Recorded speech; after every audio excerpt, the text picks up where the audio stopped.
Hello అండి. నేను మీ డాక్టర్ రఘువీర్ Balabhadra, gastroenterologist, Raju neuro multi speciality hospital, Rajahmundry.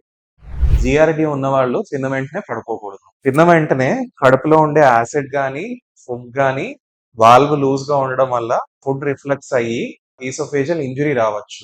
Food pipe damage కావచ్చు. నార్మల్‌గా తిన్న వెంటనే ఒక 2 అవర్స్ దాకా కడుపులో ఫుడ్ గానీ, యాసిడ్ గానీ ఉంటుంది. నించున్నప్పుడు గానీ, కూర్చున్నప్పుడు గానీ ఫుడ్ పైప్ స్ట్రెయిట్‌గా అండ్ స్టమక్ స్ట్రెయిట్‌గా ఉండడం వల్ల గ్రావిటీ హెల్ప్ ద్వారా ఫుడ్ పైకి రాకుండా ఉంటుంది. తిన్న వెంటనే పడుకోవడం ద్వారా food pipe and stomach horizontal కావడం వల్ల గ్రావిటీ హెల్ప్ పోతుంది. సో దీనివల్ల ఆల్రెడీ జీఆర్‌డీ ఉన్న ప్రాబ్లమ్ ఉన్న వాళ్ళకి వాల్వ్ లూజ్‌గా ఉండడం ద్వారా ఫుడ్ ఇంకా రిఫ్లెక్స్ ఎక్కువ అయ్యి ఈసోఫేజియల్ ఇంజరీ రావచ్చు. సో దీనివల్ల తిన్న వెంటనే పడుకోకూడదు. దీనికి సొల్యూషన్ తిన్నాక 2 అవర్స్ దాకా పడుకోకుండా ఉండడం, పడుకున్నప్పుడు లెఫ్ట్ సైడ్ తిరిగి పడుకోవడం అండ్ తల ఎత్తులో పెట్టుకొని పడుకోవడం. Thank you.